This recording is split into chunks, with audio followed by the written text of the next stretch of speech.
Let's Talk Tunnelling is produced by XRJV and proudly sponsored. Well, is the superintendent must be here because there's nothing down on site. I've been down there. And sure enough, he came out and introduced himself, and we had a good chat, and a couple of engineers came over and we had a good chat. And what are you doing up here? Why are you here? I said, I want to put my hat in the ring for a job down at Tunks Park there. Told him about my boating experience, etc., and years at sea. And I said, I heard you having the spoil taken away by barges. And yeah, so we had a real good chat for a while. Yeah, so where did you end up? You went up there to apply for this job at the Northside Storage Tunnel.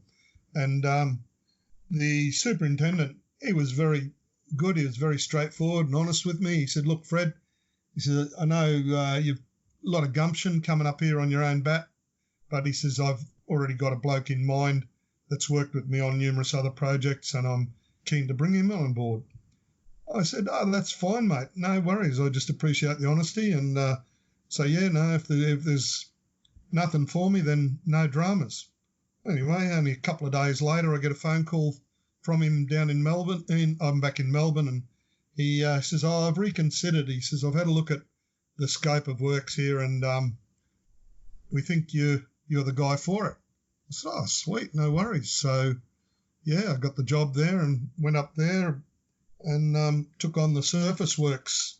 Well, I thought I was taking on just the surface works, but eventually I was looking after the decline and the pit bottom as well, where 3 TBMs were running out of the pit bottom at Tunks Park, and so I had quite a big crew of guys working for me on that one. Yeah, right. So I suppose explain. Yeah. So when you say that the surface works and the pit works, so that's civil. Are you talking about civil works? No, it's all part of the tunnelling. It's I suppose I should explain the storage tunnel itself. Sydney's sewer system is very old and antiquated, with a lot of cracks and breaks in the pipes, etc., and a lot of illegal connections, so that whenever there's a big storm event, a lot of what's just pure stormwater runs into the sewer system and overfills it. So this storage tunnel, which ran from Lane Cove to North Head and a branch up to Scotts Creek, making it about 20 kilometres long, was just to store this overflow from the sewer system until the rain event passed, and that way this raw sewerage wasn't running out into Sydney Harbour. It was stored in this tunnel. And so it was quite complex in that roadheaders did all the early works, the decline at North Head, and underground chambers, and the decline at Tunks Park, and the platform down the bottom where the locos would head off to the 3 TBMs. Was 1 TBM was heading towards Manly or North Head, 1 TBM towards Scotts Creek, and 1 TBM to Lane Cove. So they all launched. All launched from Tunks Park. Yeah, all launched from Tunks Park. Massive undertaking in that day and age to get them down the decline in their pieces and then construct them at the bottom of the decline and head them off. So yeah, all the spoil came back by conveyor belt to the pit bottom, to the bottom of the decline, then came up the decline and went into these big chambers which were off to the side of the decline for the spoil storage. For when there was no barge in the shed, the TBMs could still keep cutting. The spoil would be stored in those underground chambers. Then because no barges could run at night or after 6 p.m. or on Sundays. So, this had to be the most expensive spoil in the world, because it would come out on conveyor belt from the TBMs, get stored by 2 980 cat loaders in the underground chambers. Then when there was a barge in the shed, it would get loaded back out into a grizzly or a set of bars through a hopper and join the conveyor belt running up to the spoil shed. What does the grizzly do? What's that? It shakes out big rocks. It lets any rocks that are considered too big to go through the transfer stations on the conveyor belt. it'll separate them and they'll roll off and get broken up. Like a sieve. Yeah, like a sieve. There are a set of bars above this hopper, and any big rocks would roll off and get collected by a loader and broken up later, into smaller rocks.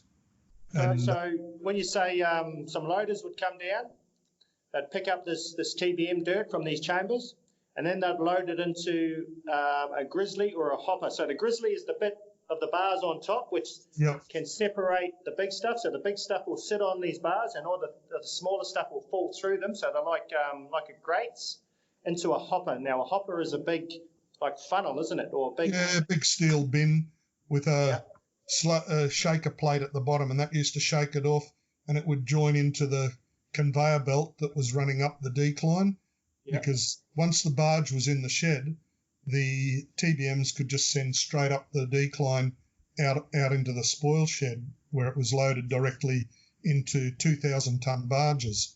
And my guys were doing that loading. We had a proper iron ore or coal loader with which shuttled backwards and forwards along the length of the barge with a 360-degree rotating head, so you could shoot the spoil out to the corners of the barge, and that way it loaded evenly and didn't go out on a tilt. It stayed level all the way around. And then it'd go over by tug, taken by two tugs, one pushing and one on the shoulder, keeping it steady, out round to Watson's Bay over near the fish market in Sydney, just around the corner from the fish market. There it'd be unloaded by 100-ton long-reach excavators. They'd stay up on the wharf and reach in and unload the barge. Taken then by rigid dump truck to a stockpile nearby. Then it was loaded into belly dumping coal wagons for the train and take a trip out to St Mary's, where it was then dumped and used for landfill. So by the time it got to St Mary's, it had been handled a fair bit. What a process, mate. And exactly what you're saying. There's a lot to tunnelling than just cutting away underground, isn't there? Processes involved in transporting. Yep. And then separating, the big stuff from the little stuff, and then putting it onto barges, shipping it across to Watson's Bay, then unloading it there to be able to go out to St Mary's. It's huge. It's massive. Yep.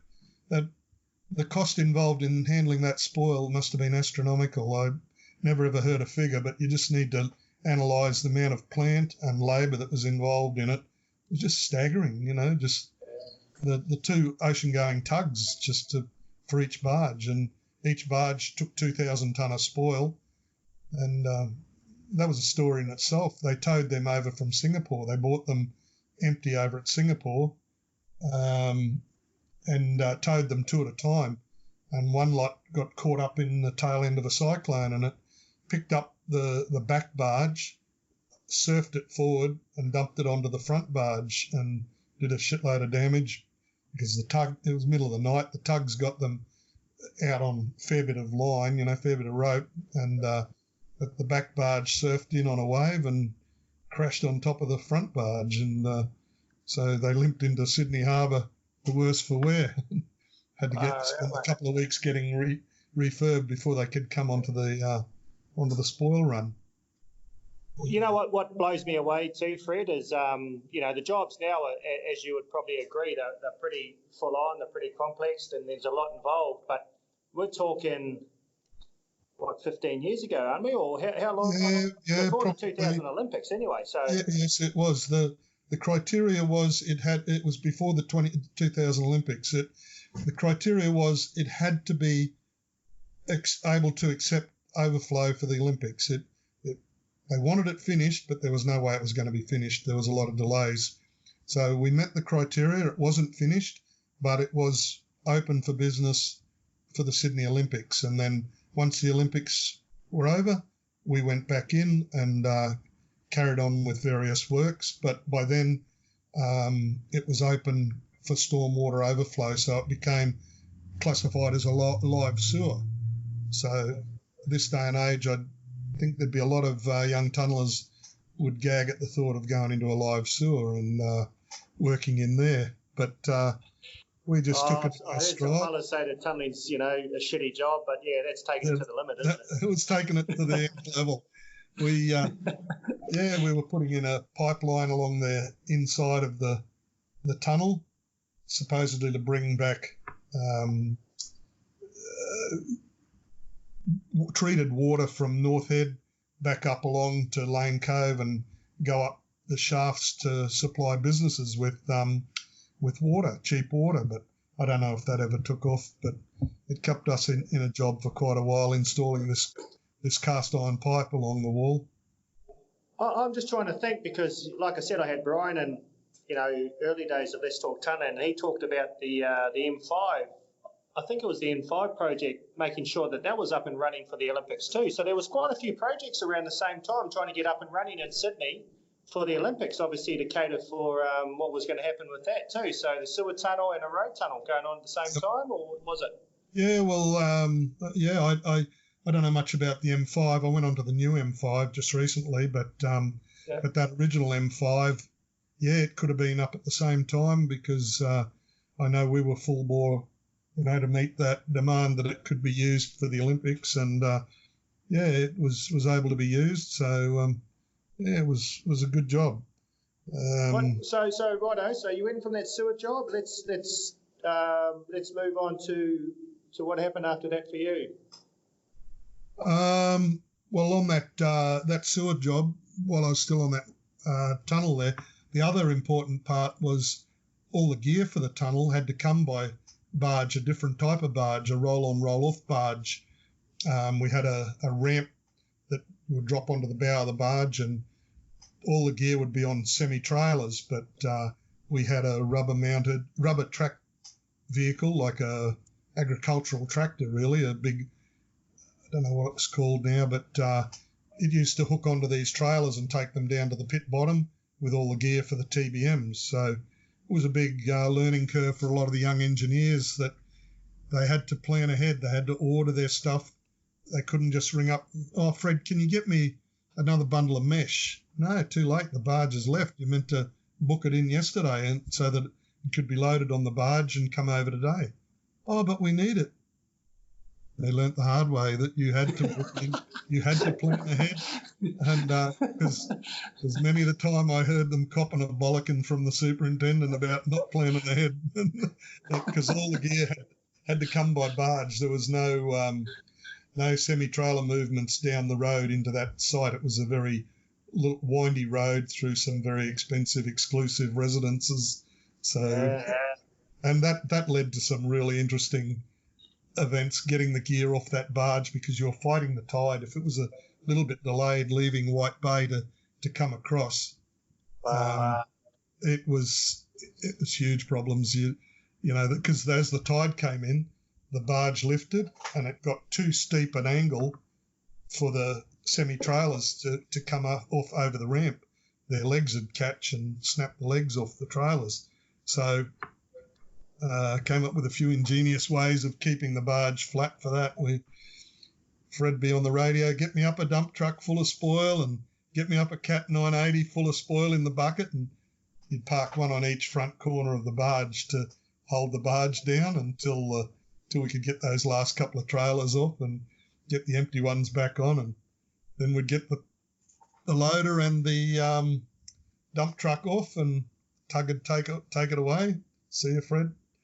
They were good. That was a different tug company. They stay lashed on and to the back of the barge, and I'd tell him what I was going to do. Yep, that's all cool, no worries. So saw the blinds in the office because the office was out over the water. Saw the blinds come down very quickly when things like that were happening, so no one could see what I was doing. Yeah. But it was a great job. It was a great job. Yeah. And like I'd heard bits and pieces about that job too, but nothing from your angle. So this is amazing. This is great. Well, I know a lot of people say to me what my favourite job is. What was my best job? And it's bloody hard to say because I've had some fantastic ones, where it's all gone beautifully, been a lot of pressure, and we've met deadlines and everything. But that would have to be one of my favourites, up there with the favourites, because I was there right from the very beginning when they were driving piles into the seabed to build the spoil shed, the barge shed, until right at the very end when we were kicked out and said, right, thank you very much, go home, it's all finished. And to see it actually working the way it was meant to and designed to was really satisfying, you know. While we were still there even, there was reports coming through of the water in Sydney Harbour being cleaner than they'd seen it since, you know, white settlement, basically. There was fish and dolphins and even whales coming into the harbour.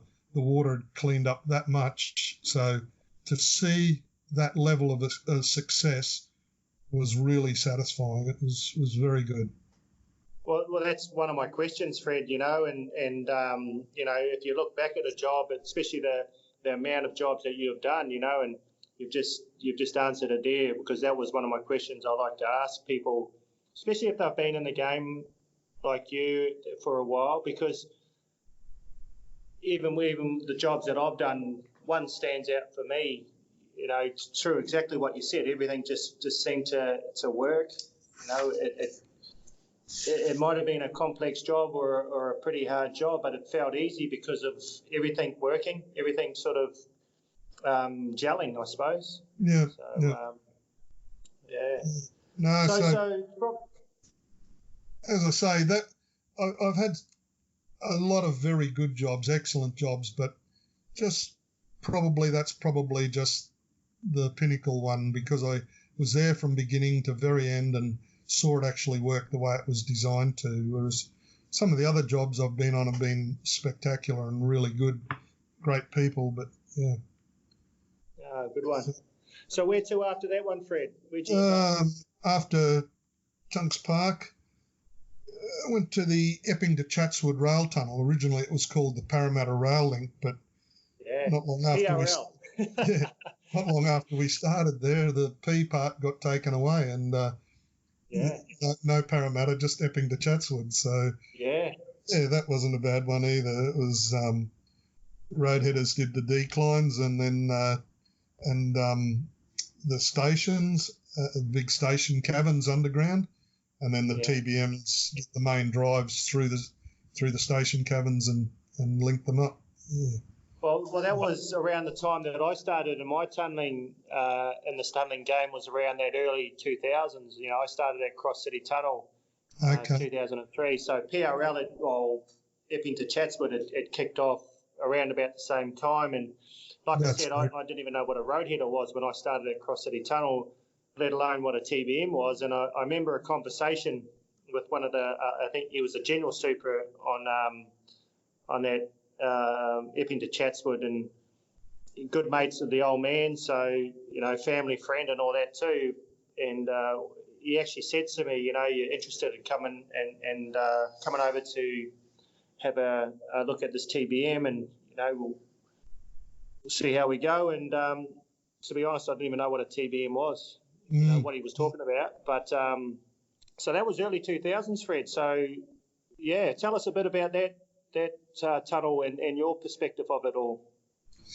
Yeah, well, that's another good job. It was pretty straightforward, that one, though. We just used the road headers on the declines, then started excavating out these massive caverns. I was at the one at Waterloo Road station there, and so that was huge. And then once the TBM started up, we had to bring in a lot of new labour. So there was a full-on recruitment drive, and did a lot of interviewing for people on it. And it was good. We did well.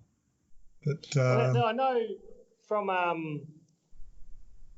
the guys that I work with now, and especially up in Brisbane here with Clem 7 and Airport Link and then Legacy Way, a lot of the guys that started their careers on that Epping to Chatswood too. So I suppose it introduced a lot of people to tunnelling, and it was a great job for that too, because there was, like I said, there was Cross City Tunnel going on at the same time, so another major project in Sydney. So a bit of a That's boom right, in tunnelling. yep. Well, it's always been It was, booming, yep. but yeah. So I know that, well, from experience, that a lot of the guys from the M5 job jumped over to the Cross City because of just the transition. And as you Yeah, know, with these transitions, you can bloody finish on Friday and start on Monday if you're that Yep. good, or exactly. you can have a bit of a break and then start, when you're ready. But I suppose a lot of the M5 guys that I work with, they came to Cross City, but then there was the guys, I suppose, like yourself, that came from the sewer job and went to Epping to Chatswood. Is that right? Yeah, because a lot of people had been waiting for that Epping to Chatswood to start, and there was a little bit of a delay in it before that started, but then once it did, we're up and running, and a lot of the same people were over there on that project, and it was interesting in that these station cabins had to be completely lined with plastic dimple sheet, like you'd take a roll of it up in a EWP, and thousands and thousands, hundreds of thousands of little Hilti screws, holding them onto the shotcrete walls to waterproof the whole cabin, so that some commuter's not standing down there in his suit waiting to get on the train, and next thing drip, drip, drip through the roof on top of his suit. So, yeah, these had to be completely coated in plastic dimple sheet so that the water, any drips tracked down behind the dimple sheet, and then they were concreted over again, and that was hidden away out of sight. But that was a huge job, like Hilti must have loved that job, because we had that much gear. We were ordering these screws by the pallet full. There must have been, I don't know how many million on a pallet, but there was a pallet full of these little screws to put into the shotcrete.